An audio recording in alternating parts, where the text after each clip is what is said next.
नमस्कार मित्रांनो, स्वराज्य जॉब्समध्ये आपले स्वागत आहे. तुम्ही बघू शकता NIT आगरतळामार्फत ही ॲडव्हर्टाइजमेंट निघालेली आहे आणि यामध्ये नॉन टीचिंग पोस्ट दिलेल्या आहेत. कुठल्या पोस्ट आहेत बघा, असिस्टंट रजिस्ट्रार ही पोस्ट आहे, ग्रुप एची पोस्ट आहे म्हणजे लेव्हल 10ची पोस्ट आहे. याच्यामध्ये बघा वॅकन्सी दिलेल्या आहेत. 3 वॅकन्सी आहेत. डायरेक्ट रिक्रुटमेंटवर आहे, डेप्युटेशन पर आहे. नंतरची पोस्ट आहे म्हटलं असिस्टंट लायब्ररियन, ही पण ग्रुप एची पोस्ट आहे, लेव्हल 10ची पोस्ट आहे आणि ही पण बघू शकता तुमची डायरेक्ट रिक्रुटमेंटमार्फत भरली जाणार आहे. आणि नंतरच्या ज्या 2 पोस्ट आहेत, त्या डेप्युटेशनमार्फत भरल्या जाणार. तुम्ही बघू शकता. Student activity and sport officer म्हणून एक ग्रुप एची पोस्ट आहे आणि ही डेप्युटेशनमार्फत भरली जाणार आहे. बघा मित्रांनो, नंतरची पोस्ट आहे म्हटलं तर सायंटिफिक आणि टेक्निकल ऑफिसर. हे म्हटलं तर ग्रुप एची पोस्ट आहे आणि ही पण म्हटलं तर डेप्युटेशनमार्फत भरली जाणार आहे. तुम्ही इथे बघू शकता.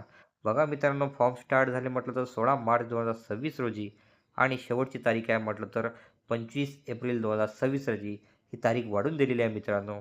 या फॉर्मबद्दल मित्रांनो सविस्तर PDF तुम्हाला लागली तर माझ्या टेलिग्राम चॅनलवर मी अपलोड केलेली आहे. तिथे जाऊन तुम्ही ते बघू शकता.